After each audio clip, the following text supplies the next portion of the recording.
Hey guys, welcome back to my YouTube channel where we're all about making it to $100,000. And today we're going to be talking about the lessons I learned to save $28,000. And before we begin, I just want to let you know if that's your goal to reach $100,000 or even to be smart financially, stick around, like, share, and subscribe. And I guarantee you will be better. Number one, it's actually more important to be saving money versus picking stocks. Typically, if you're new to investing, you don't really understand how the stock market works. You don't know what to research, how to research, or if you're just a gambler. So you're better off just saving the money aside until you can figure out what fits better for you. If you want to do something like a high yield savings account, or if you want to invest into index funds, which are typically safe. But I'm telling you guys, trying to get rich quick does not work. I know a lot of people who they try to day trade their way to get rich. They're trying to pick all these new hot IPO stocks and it ends up being a pump and dump. Or they read on the news that, oh, this tech stock is gonna blow up, and they invest too late and then they get liquidated. Guys, it's a lot better to just put your money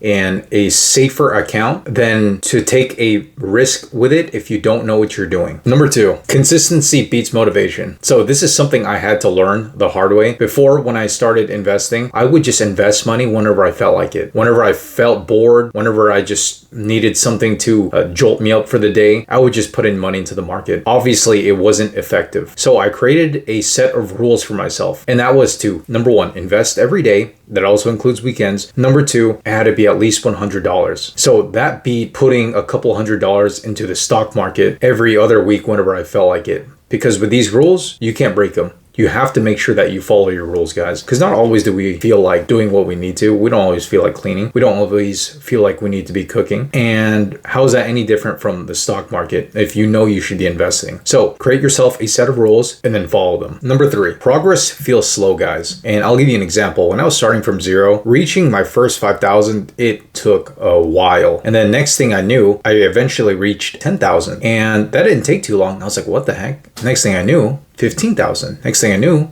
20,000.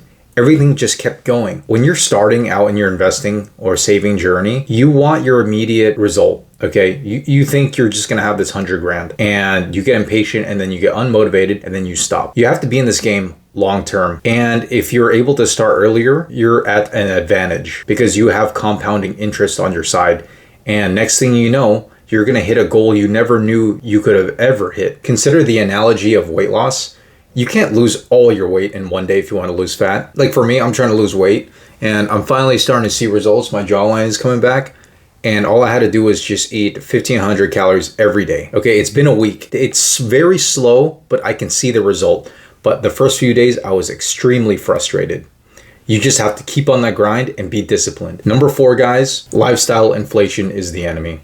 Now, for those of you who have been following my channel, last year I got a new job and it bumped me up. It bumped up my salary. And initially I was kind of just spending money left, right, wasn't caring about budgeting or even counting my money. I would just be door dashing and my rate of saving decreased. I didn't even know this, okay? And I eventually had to talk to myself and convince myself, you know what, this year, 2026, you got to drastically reduce the door dashing because it was becoming a few times a week. And then eventually I made a rule for myself to do it just once a week. And then eventually I'm only doing it once a month now. And I'm telling you guys, it saved a lot of money.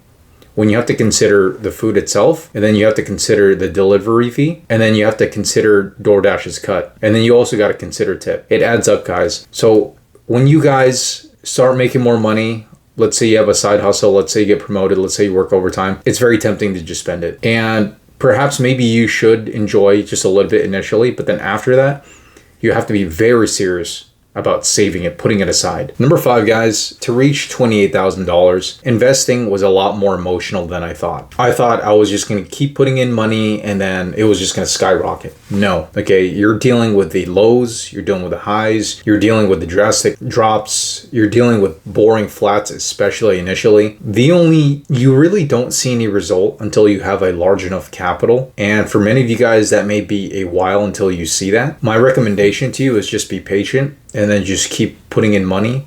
Keep yourself distracted. Don't be hyper focusing constantly looking at your account, your investing account every 1 hour as if that extra dollar it shifted upwards or downwards is going to change your life drastically.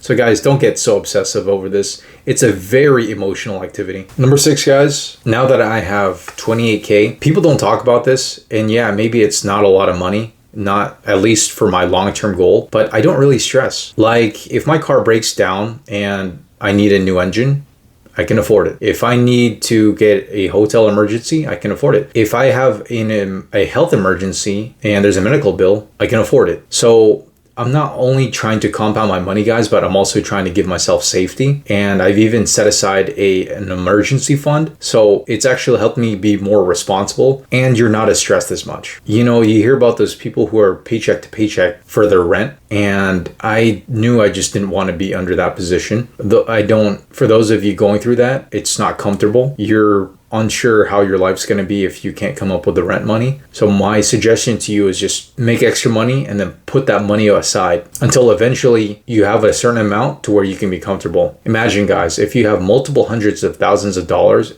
and your car just explodes, you could probably just buy another one and you wouldn't sweat. I'm trying to get to that position. Number 7, guys, what I would do differently this time. I'm approaching my 30s and I've had a lot of experiences in my 20s. The number one thing I could tell you is be very careful who you're hanging out with. When I was young, I was around guys that would just spend their money left and right. It seemed like they were shopping every day. You know, they were living at home, so they weren't paying rent. And all their paychecks just went to eating out with friends, buying all these activities and experiences, buying clothes. And they already had clothes. They weren't saving anything at the end of the day. And, you know, when you're hanging out with those types of people, of course, some of that rubs off on you. You want to get along. You want to be able to talk about the topics and activities they're doing. So you want to, quote, fit in. And it was just burning a hole in my pocket. Eventually, as I got older and matured, I was fortunate enough to find some very competent people, some friends that are financially well off. They have a lot of money, and I just felt more aligned with them. And ever since I started hanging out with them, I have more money, and then even my salary went up. It's a weird effect, and I think scientists have done studies on this, and pretty much you are who you hang out with. You're an average of your 5 friends. So if you're around broke people that just spend money and don't save and are not financially literate, you're going to be the 6th idiot amongst those 5 friends. All right, guys, so thanks for listening. My goal is to go back to $30,000, and I did take a hit because of that vacation. I'm like, all right, well, I might as well have some fun. I hit this milestone, so I'm excited. After I hit 30, my next milestone is going to be 40 grand and then eventually 50, and I'm projected to reach that early next year. So guys, if you enjoyed this content and you want to reach $100,000, I suggest that you like, share, and subscribe to this video. It's very important that you're around like-minded people and like-minded content if you're gonna make it to $100,000, guys. All right, peace.